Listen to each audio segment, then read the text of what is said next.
Hey guys, I'm here with Monica. She's a local artist. Hi, Monica. Hi, how you doing? Thanks for coming to my booth.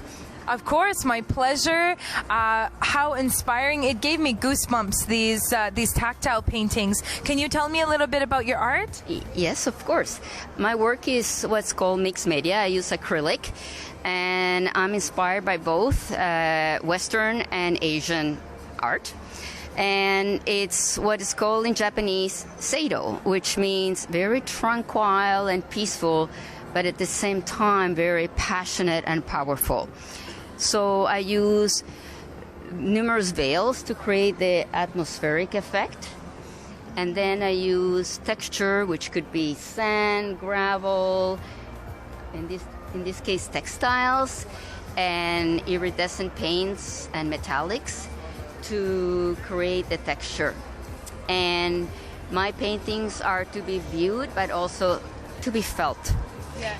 And I read about visually impaired people wanted to link with art and experience art, so I made it so they can touch it. And some impaired people can tell the difference between blues and reds by the temperature of the paint, which is just amazing. Wow. Another unique feature of my paintings is I use metallic paints and inks. Is the painting can be viewed from different angles. So on one side will be light and bright, and the other one more dark, and then in the front is the wow piece. And I'm in 3 galleries here in BC, one in Fort Langley called The Cube, one at Ukama Gallery in Granville Island, and Matix Farm in Victoria.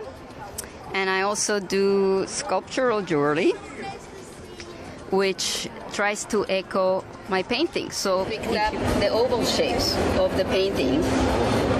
In here, this is called copper emerging, which is like how copper is found in its native state.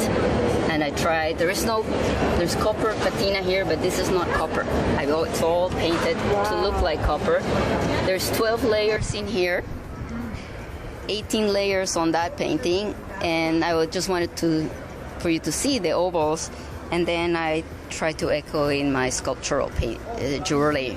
Beautiful. And usually paintings are not meant to be touched, right? You're not allowed to touch paintings, but this is what's that? I am a contrarian.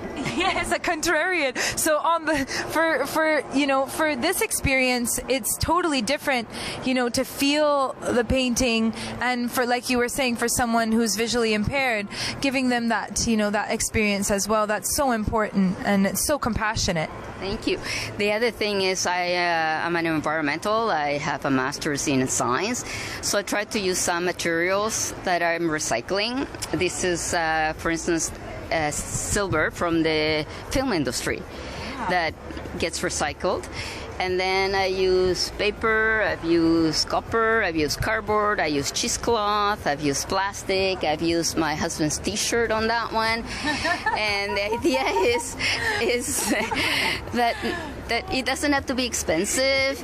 And yesterday I had a talk of I use non-conventional materials. So on that painting there that you saw first, I use a turkey baster